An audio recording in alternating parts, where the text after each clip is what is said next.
कि उत्पादन एक डेफिनेशन हमने आप लोगों को शुरुआत से बताया था। उत्पादन जो है, उत्पादन के साधनों का उत्पादन के साधनों के सामूहिक प्रयास का प्रतिफल है। ठीक है, ऐसा नहीं है कि उत्पादन जो है केवल श्रम की वजह से हो जाता है, या उत्पादन केवल पूंजी की वजह से हो जाता है, या उत्पादन केवल साहसी की वजह से हो जाता है, या उत्पादन केवल भूमि की वजह से हो जाता है। ऐसा नहीं है कि इसमें केवल कोई भी एक चीज हो उसकी वजह से उत्पादन हो जाएगा। इन सभी के संयोग से ही जो है हमें क्या मिलता है, उत्पादन मिलता है। ठीक है,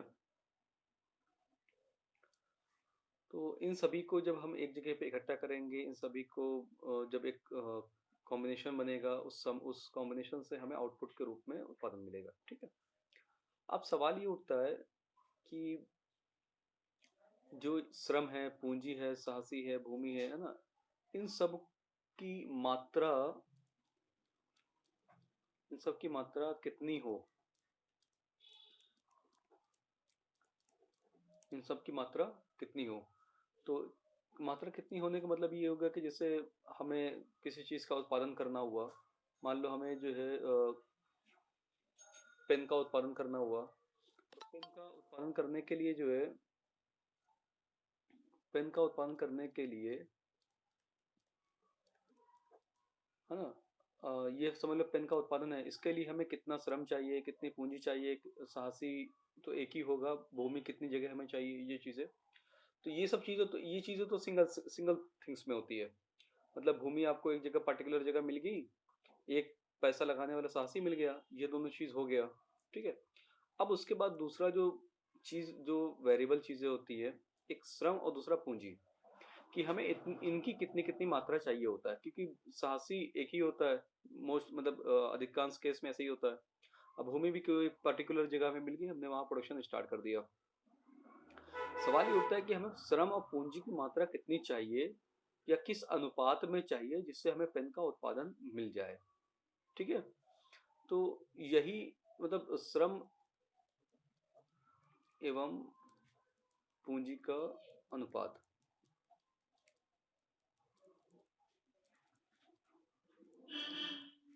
ठीक है, अब एक चीज और है आपके माइंड में कि आपको क्लियर करना कि पूंजी एक ऐसा फैक्टर है जिसको शॉर्ट टर्म में चेंज नहीं किया जा सकता। शॉर्ट टर्म में चेंज मतलब अल्पकाल में पूंजी की मात्रा में परिवर्तन नहीं किया जा सकता। अल्पकाल में पूंजी की मात्रा में परिवर्तन नहीं किया जा सकता। तो अल्पकाल में पूंजी की मात्रा में परिवर्तन क्यों नहीं किया जा सकता? क्योंकि आपको जैसे मान लीजिए कि पूंजी की जरूरत है, मान लीजिए आपको मशीन खरीदना हुआ, मशीन मान लो 2 लाख 2.5 लाख रुपए की मशीन है पेन बनाने की, है ना। तो अब एक बार की ये 2 लाख 2.5 लाख रुपए कैश या फिर ऐसी चीजें कहाँ से आएगी? आप पास अगर है तो आप अपने पास से लगा लो, अगर आप के पास नहीं है तो आप बैंक में अप्लाई करोगे लोन के लिए। लोन भाई 10-15 दिन महीने भर में पास होगा, फिर उसके बाद बैंक आपको पैसा देगी 2-3 महीने बाद, तब जाके आप मशीन लेके आओगे लगाओगे, है ना। या फिर आप सोचोगे कि पूंजी आपके पास भाई ऐसा तो है नहीं कि आपके पास रखा रखा है सारी चीजें होगी, अब अपने पास सारी चीजें लगा दो, क्योंकि आपने शुरुआत में ही जब लगाया हुआ है, इन्वेस्टमेंट किया हुआ है, तो पूंजी आपकी ऑलरेडी मार्केट में, आपने मार्केट में जो प्रोडक्ट बेचे हुए हैं उसमें आपके पैसे फंसे हुए होंगे, मार्केट से निकालोगे सबसे भाई अपना पैसा वापस मांगोगे कि हमने आपको उधार दिया उसका मैं पैसे वापस करो, वो भी आपसे टाइम टेकिंग प्रोसेस है। मतलब कुल मिला के ये कहा जा सकता है कि पूंजी की मात्रा में अल्पकाल में परिवर्तन नहीं होगा। तो एक बचा क्या, श्रम। श्रम जो है एक ऐसा उत्पादन का साधन है जिसमें अल्पकाल में परिवर्तन किया जा सकता है। ठीक है, अब इसका मतलब ये हो गया, इसका मतलब क्या हो गया कि उत्पादन के जो साधन हैं, उत्पादन के साधनों को दो भागों में बांट सकते हैं। कुछ साधन ऐसे साधन जो स्थिर होते हैं, और कुछ जो परिवर्तनशील होते हैं। ठीक है? कुछ साधन ऐसे होते हैं जो स्थिर होते हैं। स्थिर होने का मतलब ये हो गया कि उसमें अल्पकाल में कोई परिवर्तन नहीं किया जा सकता। ऐसे उत्पादन के साधन जिसमें अल्पकाल में मतलब शॉर्ट टाइम पर आपको जैसे ज़रूरत तुरंत उत्पादन बढ़ाना हुआ, आप तुरंत उत्पादन बढ़ाने के लिए तुरंत जो है पूँजी आप नहीं ला सकते। ठीक है? क्योंकि मार्केट में फँसी हुई होगी, तो जैसे अब अल्पकाल में क्या-क्या नहीं बढ़ा सकता, पूँजी की मात्रा में पूँजी स्थिर साधन हो जाएगा। फिर पूँजी के बाद जो है भूमि भी आपका जो है स्थिर हो जाएगा। क्यों? क्योंकि अल्पकाल में आपको जल्दी भूमि भी तुरंत नहीं मिलेगी। अगर मिल भी जाएगी तो उसका रजिस्ट्री वगैरह कराओगे, सारा चीज़ें प्रोसेस कंप्लीट करोगे, नेम ट्रांसफ़र कराओगे, तो ये सारी चीज़ें प्रोसेस में क्या लगेगा आपको समय, ठीक है? तो और जबकि श्रम एक परिवर्तनशील साधन है, क्यों? क्योंकि जो है श्रम को आपकी ज़रूरत पड़ी, आप मार्केट में जाओगे तुरंत 2-4 लेबर को पकड़ के लाओगे कि भैया चलो मेरे यहाँ काम वर्क है, काम करो, राइट? मेरी आवाज़ आ रही है कि नहीं आप लोगों तक? ओके, ठीक है, तो आप अब इसके बाद क्या है कि परिवर्तनशील साधन क्या है? श्रम, है ना? कि श्रम की मात्रा में हम परिवर्तन कर सकते हैं। तो इसका मतलब अब 2 तरीके का हमारे सामने कंसेप्ट आ गया कि उत्पादन के ऐसे साधन जिसमें परिवर्तन किया जा सकता है और उत्पादन के ऐसे साधन जिसमें परिवर्तन नहीं किया जा सकता। ठीक है? तो मतलब ऐसे साधन जिसमें परिवर्तन किया जा सकता है उसको परिवर्तनशील कहते हैं और जिसमें परिवर्तन नहीं किया जा सकता उसको स्थिर साधन कहते हैं। ठीक है? तो अल्पकाल में हम ये मान लेते हैं कि ये साधन स्थिर होते हैं और ये साधन परिवर्तनशील होते हैं। तो होता क्या है जब कुछ साधन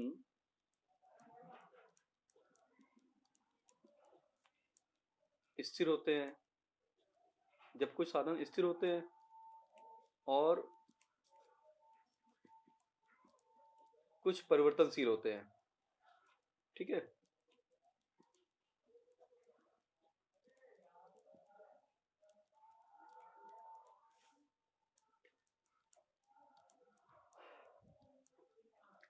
तो अब हुआ क्या कि हमें मान लो अर्जेंटली उत्पादन बढ़ाना हुआ, मतलब हमें उत्पादन समझ लीजिए हमें उत्पादन बढ़ाना है।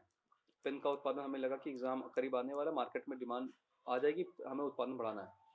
तो अब उत्पादन बढ़ाने के लिए साहसी करेगा क्या कि भाई वो जान रहा है कि भाई कैप हम मशीन बढ़ा नहीं सकते, प्लांट अपनी फैक्ट्री नई और खोल नहीं सकते, मतलब भूमि और ले नहीं सकते। एकमात्र साधन मेरे सामने क्या बचा? श्रम।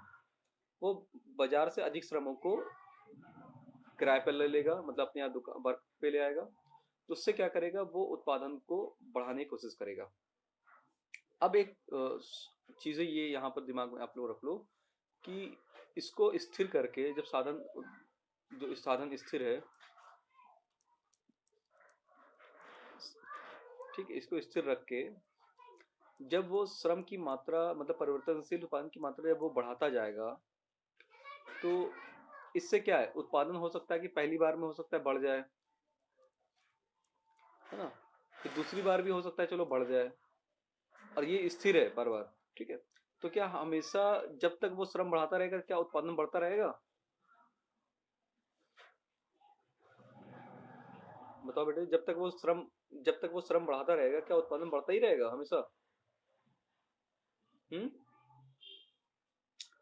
क्यों? क्योंकि उसकी भी भाई वीडियो ऑफ कर लो, क्या नाम है, तौसीफ अली। और ये मोबाइल सॉल्यूशंस क्या नाम है इसका? बेटे आवाज आ रही है? मोबाइल सॉल्यूशन आपके उसमें मोबाइल पे लिखा हुआ है। बेटे वीडियो ऑफ कर लो। बेटे आवाज आ रही है? वीडियो ऑफ कर लो। Mobile solutions.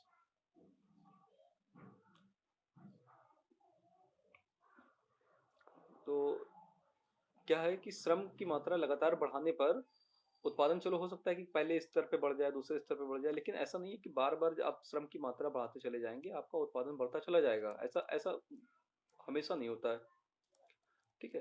तो एक स्तर मतलब ऐसा आ जाता है कि उत्पादन श्रम की मात्रा बढ़ाने पर उत्पादन जो है बढ़ने के बजाय हमारा घटना शुरू हो जाता है, ठीक है?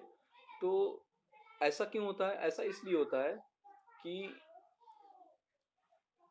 हर चीज का एक अनुकूलतम कॉम्बिनेशंस होता है। एक जो है है ना? एक संयोग का स्तर होता है, जहाँ तक आप कॉम्बिनेशन जैसे हमने बता उस दिन आपको एग्ज़ाम्पल दिया था कि जैसे एक मशीन मान लो कि एक फैक्ट्री है उसमें 10 मशीन है, ठीक है? 10 सिलाई की मशीन है और 10 सिलाई की मशीन होने का मतलब ये हो गया कि एक मशीन पे एक ही लोग काम कर सकते हैं, राइट? अब मान लो कि जो है उसके पास 10 मशीन थी, तो वो केवल एक मशीन से कपड़े को सिलाई करके मार्केट में बेच रहा था, राइट? उसको लगा कि उसके कपड़े की डिमांड मार्केट में बढ़ गई तो वो गया एक लेबर को और ले आया। तो अब 2 मशीन पे 2 लोग हो गए। अभी उसके पास 8 मशीन खाली पड़ी है, ठीक है? मतलब पूरी मशीन का कैपिटल का उसके पास फुल यूटिलाइज़ेशन नहीं हुआ है। उसके पास जो पूँजी है उसका पूरा तरीके से उपयोग नहीं हुआ। उसको लगा कि मार्केट में और डिमांड बढ़ेगी तो वो गया तीसरे लेबर को ले आया। फिर गया वो चौथे लेबर को ले आया। ऐसे-ऐसे करते-करते वो 10 लेबर को ले आया और दसों मशीन जो उसके पास रखी हुई थी, वो सभी मशीन फुल हो गई। ठीक है? अब उसको लगा कि उसके पास उसकी कपड़े की डिमांड और बढ़ गई है। अब ये बताओ जब 11वाँ लेबर अगर वो लेके आएगा, तो उसका प्रोडक्शन बढ़ेगा कि घटेगा? पहले तो कांस्टेंट रहेगा बेटे। कांस्टेंट क्यों रहेगा? क्योंकि उसके पास मशीन 10 है और लेबर उसके पास 11 है। तो जबकि 10 मशीन एक मशीन पे एक ही लोग तो काम कर सकते हैं, है ना? एक मशीन पे पहले पहले इसीलिए पहले होता है कि जो है पहले हमें कांस्टेंट मिलता है। पहले इंक्रीज 3 स्टेजेस हमने बताया था आप लोगों को। पहला स्टेजेस हमें बढ़ता हुआ मिलता है, फिर स्थिर हो जाता है, मतलब रुक जाता है और फिर घटता हुआ शुरू हो जाता है।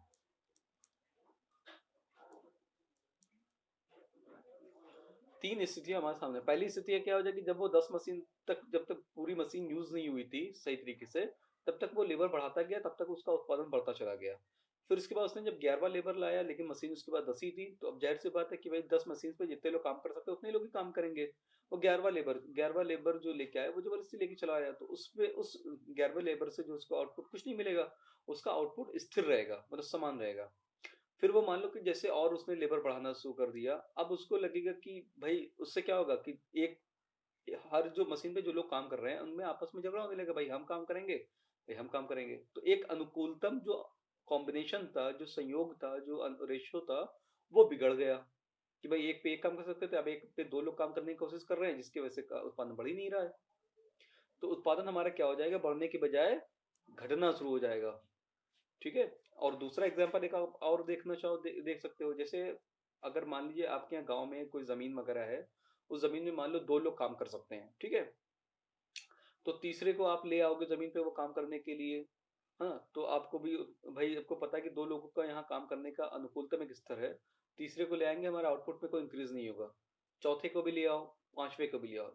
अब एक ही लैंड पे 2 लोगों की कार्य करने की क्षमता है, लेकिन आप 5 लोगों को जब ले आओगे तो आपस में वो काम कर ही नहीं पाएँगे, जिसकी वजह से एक कॉम्बिनेशन, एक रेशियो क्या है वो बिगड़ जाएगा, है ना?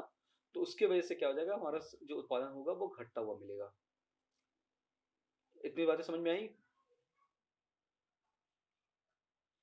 तो बस यही, अगर ये तीनों चीज़ें आपको समझ में आ गया हो, तो इसी को हम परिवर्तनशील अनुपात का नियम कहते हैं।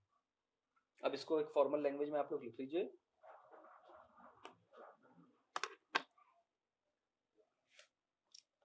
परिवर्तनशील अनुपात का नियम लिख लो।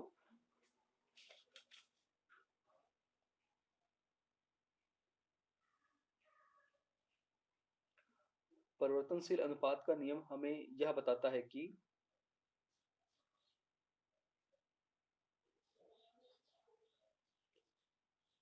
जब उत्पादन के कुछ साधनों को स्थिर रखकर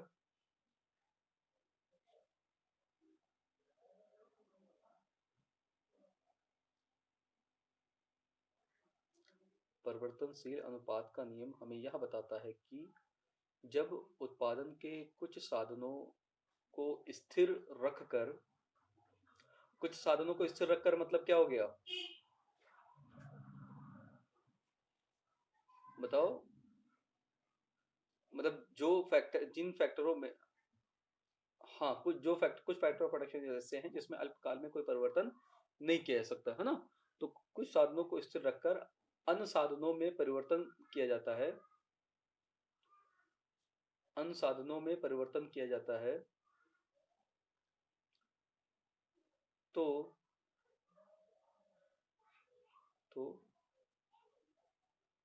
प्रथम स्थिति में प्रथम स्थिति में कुल उत्पादन बढ़ती हुई दर से बढ़ता है,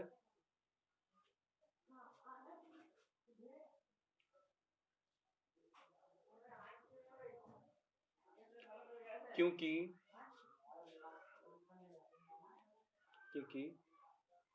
क्योंकि स्थिर साधनों का पूर्ण रूप से उपयोग नहीं हुआ होता है, क्योंकि स्थिर साधनों का पूर्ण रूप से उपयोग नहीं हुआ होता है,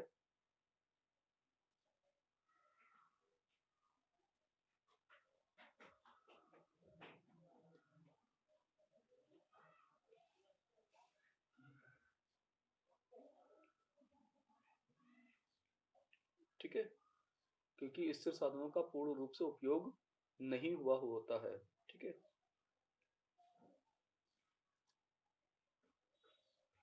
इतना लिख लिया सबने। देखो, परिवर्तनशील अनुपात को नियम को पूरा हम एक पैराग्राफ में सही तरीके से मीनिंग लिखा दे रहे हैं, ताकि आप लोग एक बार में याद कर लोगे, ठीक है। तो एक जन ने पढ़ के बताओ क्या लिखा।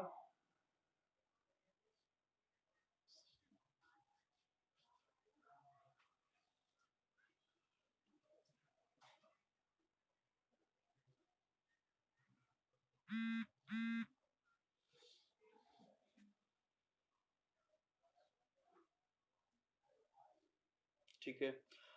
और जब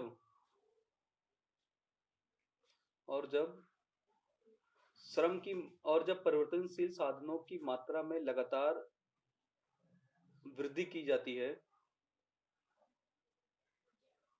और जब परिवर्तनशील साधनों की मात्रा में लगातार वृद्धि की जाती है,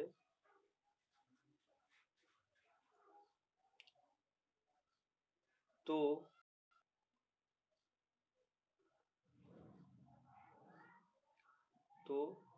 परिवर्तनशील एवं स्थिर साधनों का अनुकूलतम संयोग बिगड़ जाता है, और जब परिवर्तनशील साधनों की मात्रा में लगातार वृद्धि की जाती है, तो स्थिर साधनों एवं परिवर्तनशील साधनों के मध्य का अनुकूलतम अनुपात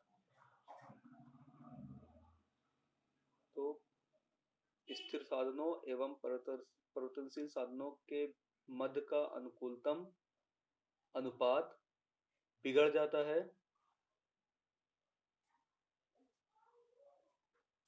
जिसके कारण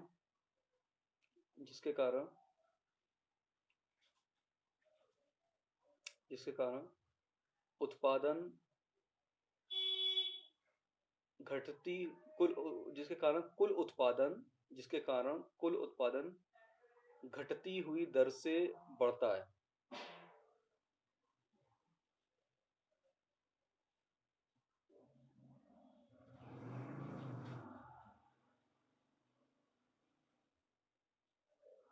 और एक निश्चित बिंदु के पश्चात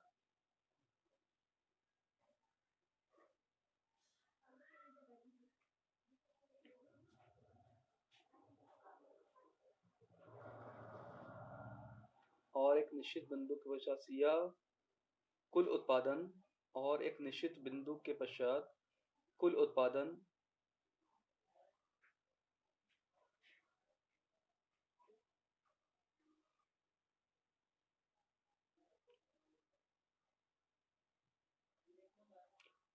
बढ़ती हुई दर से घटता है।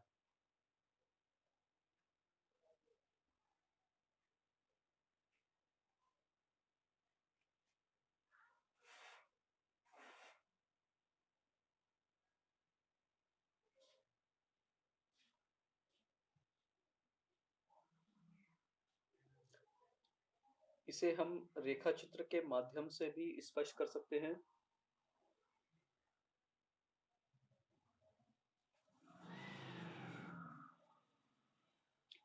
शगुन बेटे वो वाला जो डायग्राम आपने बनाया हुआ था वो आपके पास है? हाँ, उसको डायग्राम लेके आओ, एक्सप्लेन करें।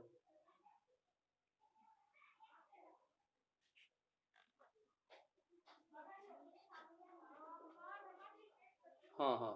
हाँ, हाँ। अब यहाँ तक कोई एक जने रिपीट करो जब से।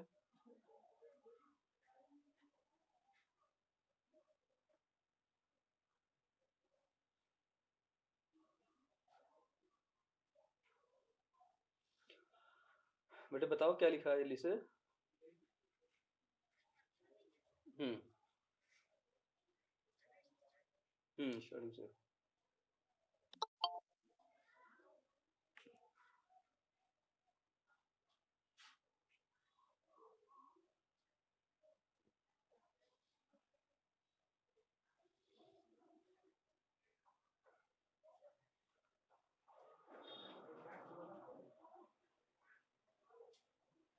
लैंडस्केप कर लो।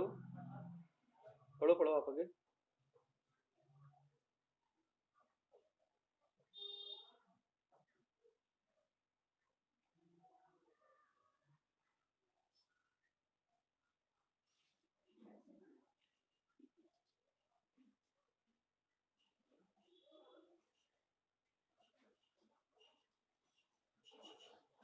बेटा थोड़ा ज़ूम करके थोड़ा छोटा करो, ताकि स्क्रीन पूरी आ जाए। हाँ, थोड़ा ज़ूम करो, छोटा करो, छोटा करो, थोड़ा छोटा करो। अब देखो इस ग्राफ में देखो 3 चीज़ें हैं कि प्रोडक्शन देखो एक पहले से सबसे पहले तो नीचे वाला कर्व देख लो। नीचे बेटा आपने अच्छा टीपी का आपने ऊपर से दिखाया ना, ठीक है। इसमें देखो आपके डायग्राम में 3 कर्व देखो बने हुए हैं। 2 कर्व नीचे बने हुए हैं। एमपी मतलब मार्जिनल प्रोडक्शन, सीमांत उत्पादन जो अभी हमने ऊपर बताया था। एपी मतलब औसत उत्पादन जो अभी हमने ऊपर वहां मीनिंग क्लियर की थी। फिर टीपी मतलब कुल उत्पादन, ठीक है। अब ये चीज इतना चीज ध्यान रख लो कि कुछ साधनों को स्थिर रख के हम केवल एक ही साधन की मात्रा बढ़ाएंगे, किसकी? श्रम की, मतलब लेबर की, ठीक है। तो यहाँ देखो एक तरफ लेबर दिखा हुआ है और एक तरफ प्रोडक्ट लिखा हुआ है कि लेबर की मात्रा हम बढ़ाते जाएंगे और हम कुल उत्पादन पर उसका प्रभाव देखते जाएंगे। आप लोग टीपी वाला जरा लाइन सबसे ऊपर वाला देखिए। टीपी वाले में देखो क्या है कि जैसे जैसे हम श्रम की मात्रा बढ़ाते चले जा रहे हैं, वैसे वैसे हमारा कुल उत्पादन पहले बढ़ता हुआ चलता चला जा रहा है। फिर वो बेटे यहाँ पर आपने डायग्राम में एक लेवल प्लेइंग नहीं खींचा हुआ है एक लाइन के थ्रू। आपने बेटे एक लाइन नहीं खींचो, क्योंकि वहां पर जो सेकंड स्टेज जहाँ पर एंड हो जाता है तो वहां पर एक आप हाँ जी पर एक टेंजेंट लाइन आएगी, ताकि वो एक्स एक्सिस के बराबर टेंजेंट होगी। तो वहां पर उस टीपी लाइन का स्लोप 0 हो जाएगा, ठीक है। तो अब इसको कैसे किया जाए?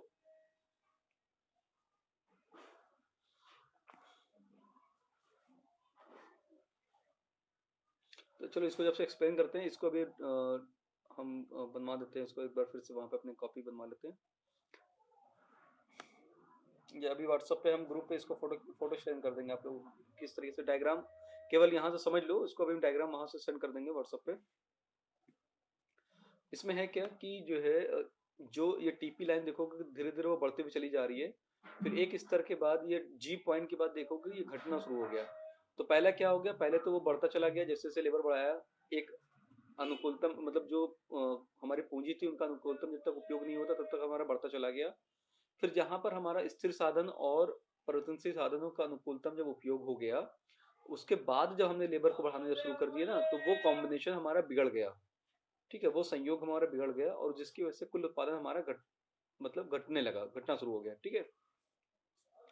और कुल उत्पादन हमारा घटना जब शुरू हो गया तो हमारा जो सीमांत उत्पादन था, बेटा बंद कर लो माइक। हमारा माइक बंद कर लो बेटा, या अच्छा रहने दो, हम बंद कर देते हैं। रहने दो, हम बंद कर दिए बेटा, हमने बंद कर दिया। अब आप रहने दो, हमने बंद कर दिया। तो जब सीमांत उत्पादन जो है आपका, ये देखो कि नीचे नीचे वाले क्रम देखो, 2 लाइन दिया दिया हुआ एमपी और एपी। एमपी मतलब सीमांत उत्पादन, जो श्रम की मात्रा बढ़ाने से जो हमारा कुल उत्पादन में जो थोड़ा सा ऊपर करो बेटा कर्व को, नीचे वाला कर्व दिखाना है हमें। यहाँ पर हाँ, एमपी वाला और थोड़ा ऊपर करो, बीच में लाओ इसको। हाँ, यहाँ पर देखो कि ये हमारा जो सीमांत उत्पादन कर्व है, ये देखो यहाँ पर ये श्रम की मात्रा धीरे-धीरे बढ़ाते-बढ़ाते ये धीरे यहाँ पर 0 आ गया, 0 के बाद नेगेटिव हो गया। मतलब ये हो गया कि जो अतिरिक्त श्रम को आप ला के काम पे लाएँगे, तो वो कुछ काम ही नहीं करेगा। उसके पास जो है वो जो क्या होगा, वो डिस्टर्बेंस क्रिएट करेगा एक तरीके का, ये कह सकते हो। तो जिसकी वजह से कुल जो श्रम का जो उत्पादन होगा वो नेगेटिव हो जाएगा। मतलब एक क्या हुआ कि कंट्रीब्यूशन उसको बढ़ाने के बजाय वो घटना शुरू हो गया। तो जब सीमांत उत्पादन हमारा नेगेटिव हो जाएगा तो कुल उत्पादन हमारा तुरंत घटना शुरू हो जाएगा, ठीक है। और औसत उत्पादन, ये ध्यान रखना बेटे, जैसे जैसे हम श्रम की मात्रा बढ़ाते चले जाते हैं, औसत उत्पादन हमारा घटता तो जाता है, लेकिन वो कभी भी जीरो नहीं होता है, ठीक है। औसत उत्पादन हमारा कभी भी जीरो नहीं होता, वो हमेशा न्यूनतम जीरो के करीब तो हो जाता है, लेकिन कभी भी जीरो नहीं होता है। जीरो के करीब तो हो जाता है, लेकिन कभी भी जीरो नहीं होता है, ठीक है। यहाँ तक पहले सभी चीज को समझ में आ गया।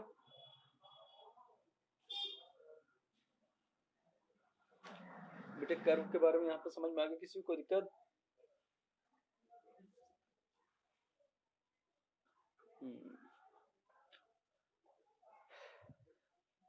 डायग्राम बेटे तब तक नहीं समझ में आएगा जब तक आप थोड़ा सा